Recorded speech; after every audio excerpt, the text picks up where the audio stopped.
What's up, everybody? Welcome to Podcast Now. I'm Alex, and this video I want to talk about Remedy and their financial statements for Q3. I've been doing these quite often. Normally, I do them on Podcast Now Plus, but I want to focus on a more positive side of this entire report. There's quite a bit of negatives. There's talk of like losing money, having to write off a lot of stuff. In terms of FPC Firebreak, of course, that being the culprit, right? They really were probably hoping for a little bit more for that game. The writing was probably on the walls for it, just leading in. I think a lot of people kind of saw it, but it is what it is. You know, I've said before, I love Remedy. I think they're one of the most creative studios out there. Highly respect them. We'll play anything that they create, but also, I want them to do what they're good at. And I do understand, kind of going into, new frontier and, or a new frontier and something they've never done to kind of go for that, reoccurring money. It just, I don't know. It was never, I think, going to work, to be honest with you. Stick with Control 2. I think that's going to sell really well. Stick with the Max Payne remakes. And that's really what I wanted to do in this video. So I think this image is a pretty good one to look at. Games in development. So obviously you have FPC Firebreak, post-launch development, Control 2, full production, Max Payne 1 and 2 remake, also full production with Rockstar, and then new project proof of concept. Now, really fast, just to pause there, we knew the Max Payne and Control 2 were in full production.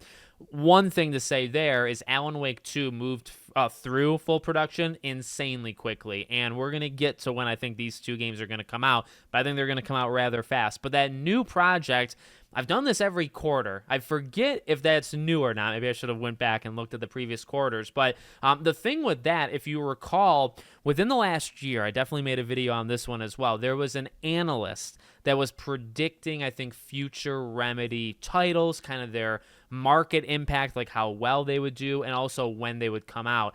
And he had put on that list Alan Wake 3, and I think he put 2029, if I'm remembering correctly. I definitely did a video on it somewhere or some channel. But I wonder, does it make sense? You're building that Remedy-connected universe. That's probably what's next. Control 2. Well, okay, I think it's Max Payne first. Max Payne, Control 2, Alan Wake 3. That would be my order, and I feel like that's probably the order that they're going to. Okay, but the biggest thing, and it might not even be all that like revolutionary, or you might say, well, Alex, we kind of already expected this from these games, but I want to talk about it anyway.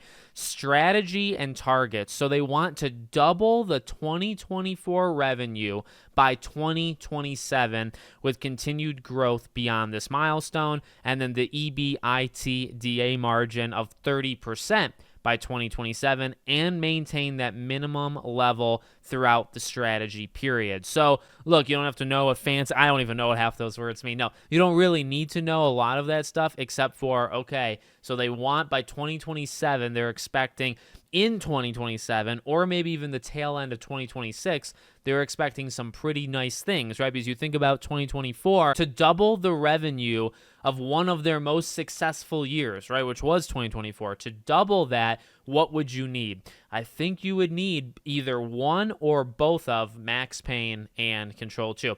Now, I'd seen a couple other people saying this, and I saw a little pushback with Max Payne. See, I don't know how like the royalties and the revenue works with Max Payne in particular because of Rockstar. If you remember Alan Wake 2, like it had to make a lot of money back first, and it took a while. I think it took over a full year before Alan Wake 2 started making them money, and it has now, and it's actually doing it at a pretty consistent and reliable pace, which is great, and that's kind of what you want. That's really the best that they could hope for, right? This game that stays true to the type of games that they make, that we love. That's why we love them, is because of games like Alan Wake 2. But they're not going to sell 10 million units on day one. In fact, they might never sell 10 million. But what can they do? Well, they can sell a couple 100,000, and maybe you give it 2, 3, 4, 5 years, it might hit 2, 3, 4 million. And by that point, it is making you this reoccurring kind of money every quarter, every year, right? So that's kind of what you want if you're them. Control 2, I think, would do the exact same thing. Max Payne. But again, the issue is I just don't know how Max Payne would work. And that might actually bode better, whatever you want to say, for Control 2 specifically, because it's like, well, if Max Payne comes out, like how much of that money filters through Rockstar and Take-Two first before it gets to them? And I guess the only reason why I'm saying that, it's not like I think they're going to lose money on Max Payne. I think they're going to make a lot of money, because I really think that game is going to do quite well for them. But again, with like the split and all that stuff, if they want to double revenues, well, can Max Payne do it on its own? I guess that's kind of the point, and that's kind of how I'm trying to read between the lines of this entire thing. If they're looking to double revenue of a very successful year, Max Payne by itself, I don't think would be able to double revenue, right? But if you release Max Payne, and don't forget, like Control 1 has outsold Alan Wake, like in its entirety. Alan Wake 1, maybe not Alan Wake 1 in its entirety, but definitely the initial launch of Alan Wake, and definitely Alan Wake 2. I think Control has probably doubled or tripled the sales of Alan Wake 2. Control is a very financially successful game for them. So you could probably argue that Control 2 could double the revenue by itself. Maybe not, but I think you'd easily be able to argue that more than Max Payne. I think Control 2 on its own would do quite well and would easily be able to match what they did with Alan Wake 2 and then some. Actually, a lot of some more. So that's kind of how I'm looking at it, is I think, and it's not I've always said, my assumption was that Max Payne and Control 2 would kind of release within like a 12-month cycle between them. Now, originally, I think way back in time, I did think maybe Max Payne would come out the fall right now, so I was pretty off on that. But if you told me that Max Payne 1 and 2 could come out next November, let's say, right?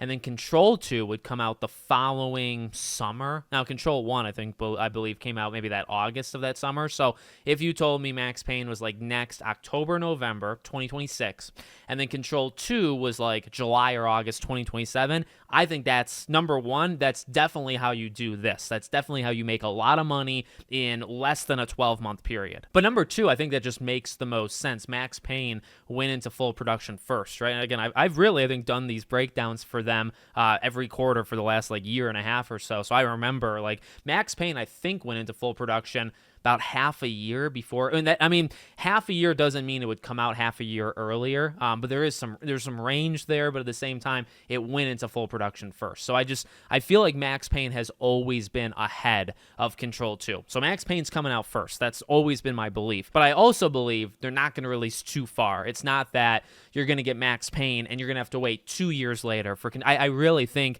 it's within the year. Maybe not like, because it's late 26 and then mid 27, so it's technically 2 different years, but it's within 12 months of each other. That's how I think it's going to go. Then you'll have to wait. For an Alan Wake 3, you'll probably have to wait, or even if it's not Alan Wake 3, whatever the next game is after those, you'll probably have to wait at least 2 years, if not a little bit longer. So you'll have some distance, but I really think we're within 2 years right now of getting both those games, which is quite exciting. So let me know what you guys think. Make sure, as always, you're subscribed to the channel, bell icon turned on, and I hope to see you all on the next one.